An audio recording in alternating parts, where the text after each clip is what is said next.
Hey, Hickok 45. Got my Hickok 45 rifle here, made by the Hickok 45 company. No, actually, we'll tell you about that. This is a Daniel Defense M4A1 SOCOM. Really glad to have it.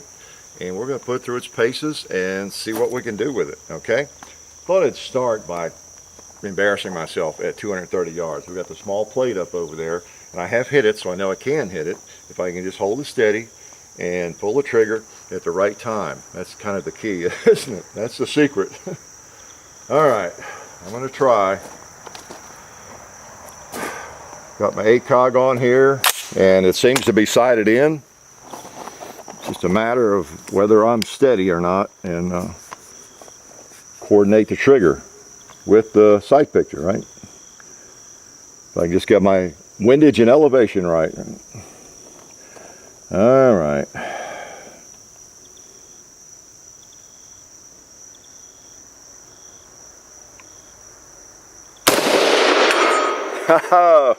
Got it right on the first shot.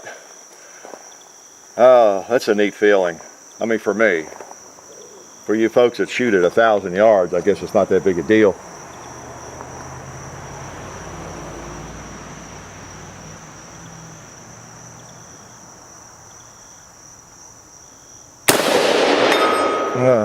Yeah, that's a big deal for me. I'll try it again. Got to hit it one more time.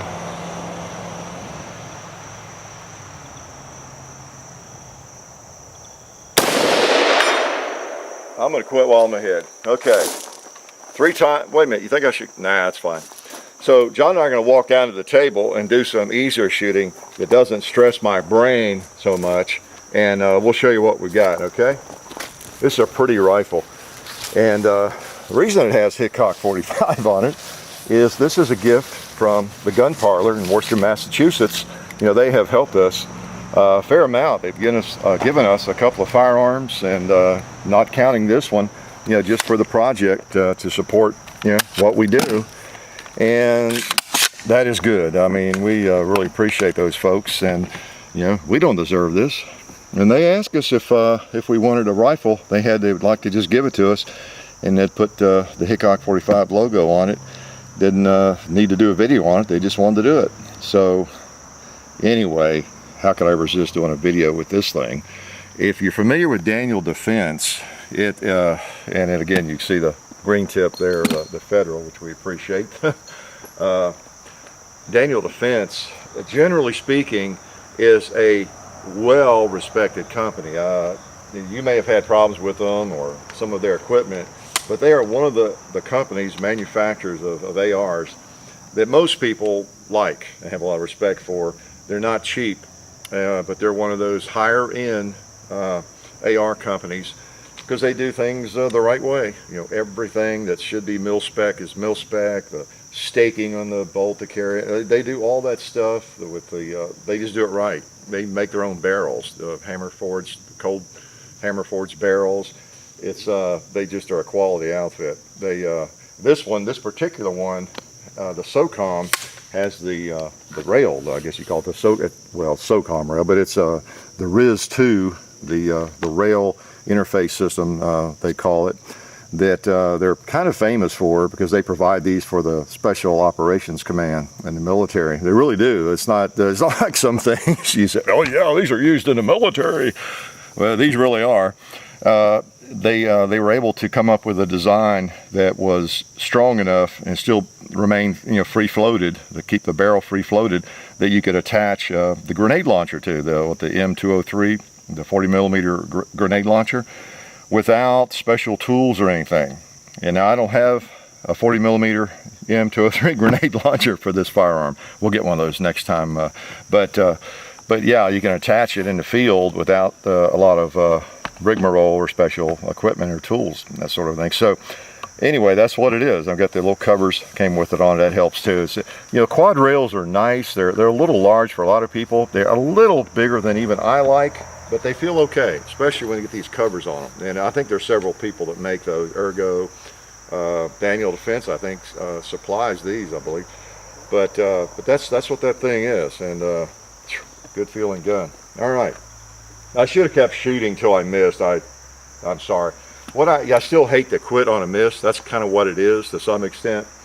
And I might have hit it 4 or 5 times in a row, or I might have just started missing, and then I'd have to, come down the hill with my tail between my legs, crying about it.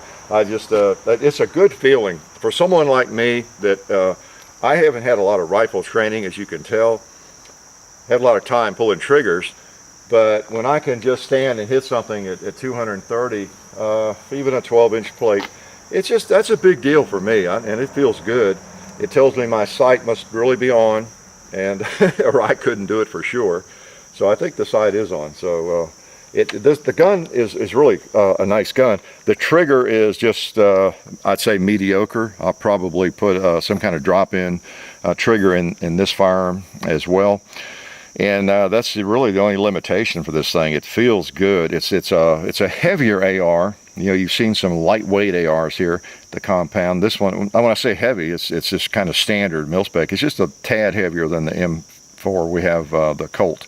Okay, they're about the same, because even with this quad rail, this big rail, the Daniel Defense folks are able to make that light enough so it didn't really add much weight to it. Okay, so it's the M4A1. And it's a good one, no doubt about it. They do a good job. So, and we are especially pleased to accept this gift from the Gun Parlor. They're good folks, and if you live up in that area, thank them for me some more, will you? Okay, now let's shoot a few things that I don't, I say I don't have to focus as hard, but for me, I do have to focus with whatever I do. All right, let's try a red plate.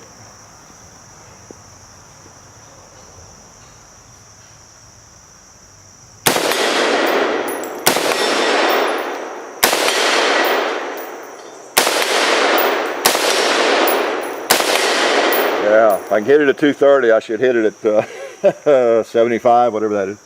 There's another red one.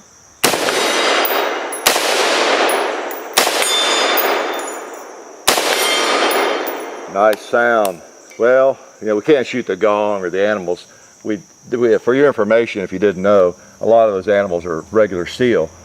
So 223, 556 just digs right into them and almost goes through them, believe it or not.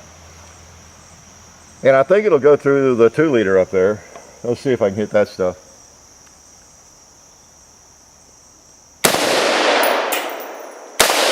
Well, I bracketed it. Now let's hit it.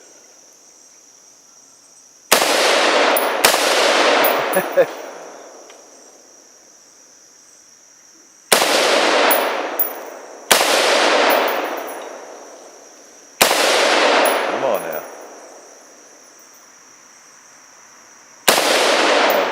I was actually holding a little too high, I forget. On these targets right here, you have to hold on the top of them, but over there you don't want to do that.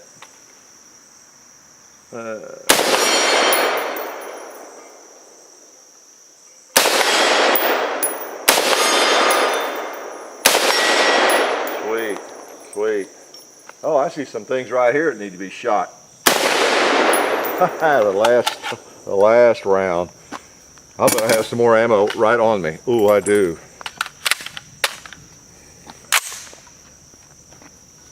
Why don't let's put a couple on this target right here. Let's hold up about the second ring. Yeah, that's about right.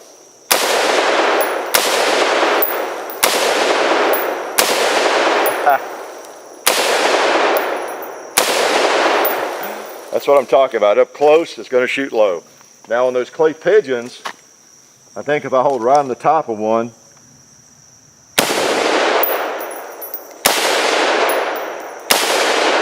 yeah, because it wasn't breaking it, but I was hitting it.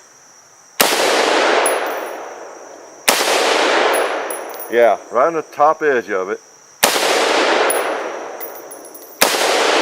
Puts it right there.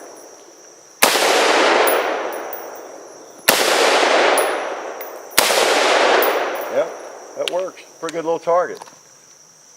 How about a 2-liter?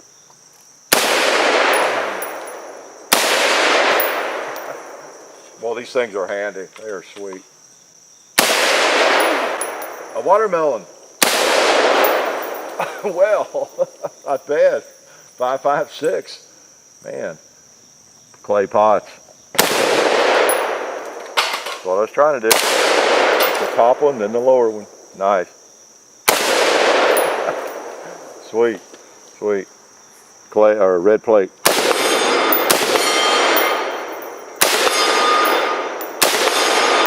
Man, empty already.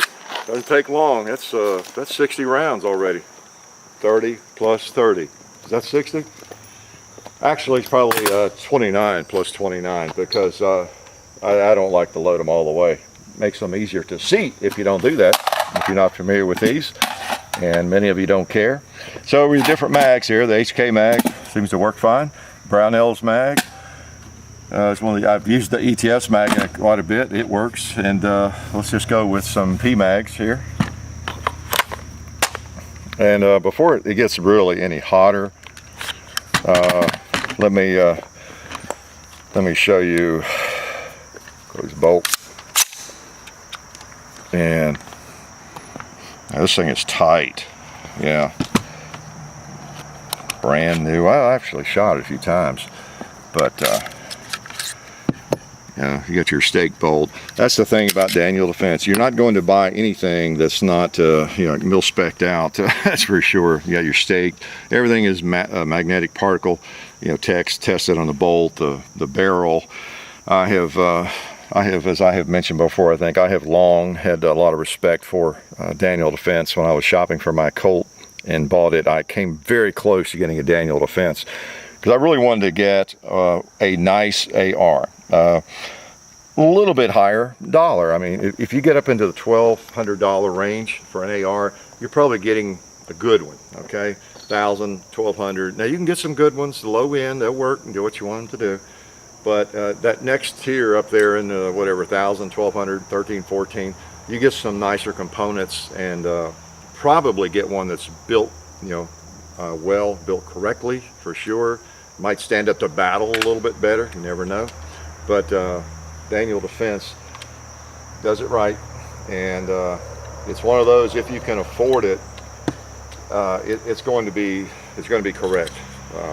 Where people, I'm not an expert on these, here I am acting like one, but I do know enough that it's one of those deals where if you're not sure what kind of AR to buy, you know, it is the jungle out there, there's so many of them, but money is not a big factor.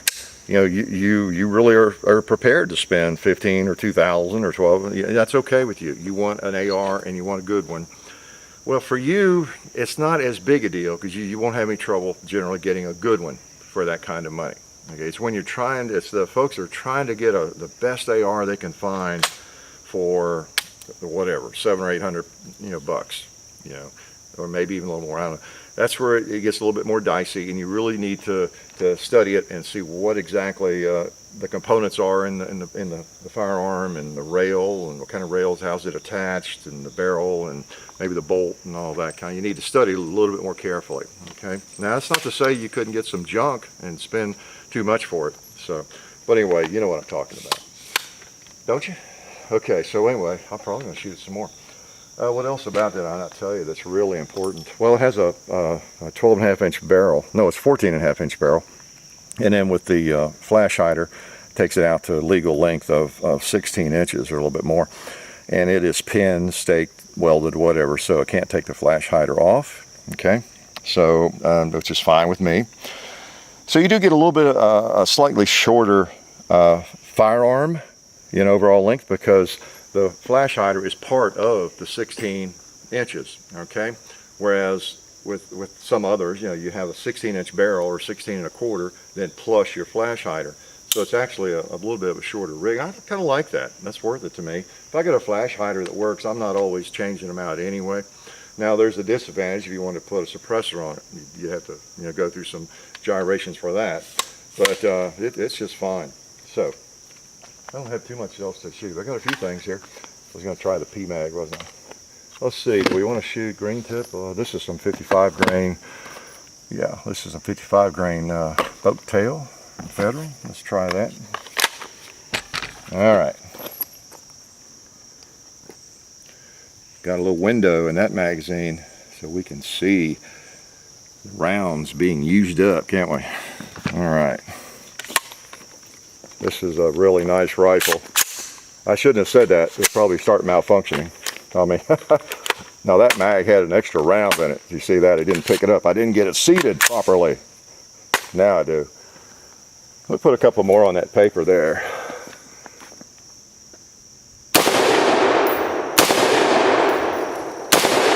Okay. Let's see if I can shoot Hickok's name on that paper.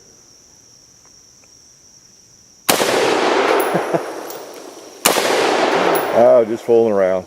Just fooling around. 2 liter. Well, attack, why don't you? Or if that pumpkin would move.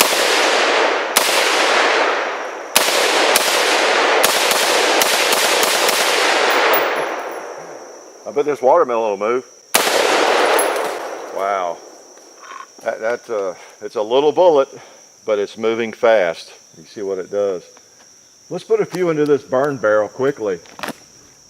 Just want to get a feel. One thing I've noticed about this is it's the barrel is not an extra heavy. It's a healthy barrel. It feels very substantial, and the whole gun has enough weight to really feel like you can just shoot the thing. It'd be fun to shoot on fully auto if it had that capability. That's as close as I can come to it with that trigger, but it's very easy to hold on. Nice rifle. And I'm sure that barrel is pretty warm, but doing fine. Yep, that all feels good. That feels just fine. So you got the quad rails, but if you knew these were, I'm sure you do. If you've got something like this, you probably know more about them than I do. But these are nice. Different companies make them. And that's just a clip-on thing. You can slip that over so that if you don't have anything like a toaster or anything on your rails, it's very smooth. I've got those on my Scar, and it feels good. I bought this one extra and put it on top even, and it just feels really handy. So, all right, should I shoot again? I don't like that pumpkin still sitting there, so I'm gonna go down there and take a couple more at him. Let's just take this ETS mag, put it in. All right. Yeah, I don't like that. All right, guy.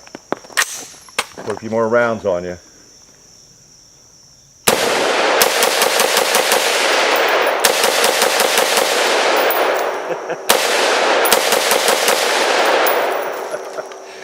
Oh yeah, pumpkin season is here, isn't it? So boy, this is a nice rifle, and I know John has shown you the Hickok 45 on there, and wow, this is obviously it's going to be a keeper. How do you sell a gun with your name on it, right?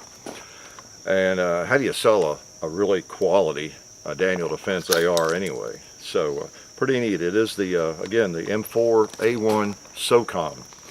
So it's you could go to war with this firearm. You really could. And, all joking aside. Was I joking? We always think of select fire, for the actual military conversions of these things. But if you've shot these very much and you've got a good trigger, as we pointed out in videos through the years, the select fire, the fully auto is it's overrated to a large extent. There are applications for it, but it is overrated. And man, you can shoot with these things. These are really sweet. This is a nice firearm. I'm really proud to own it, and John's a good guy. I might even let him shoot it. You think he deserves it? Yeah, he does, doesn't he? Life is good.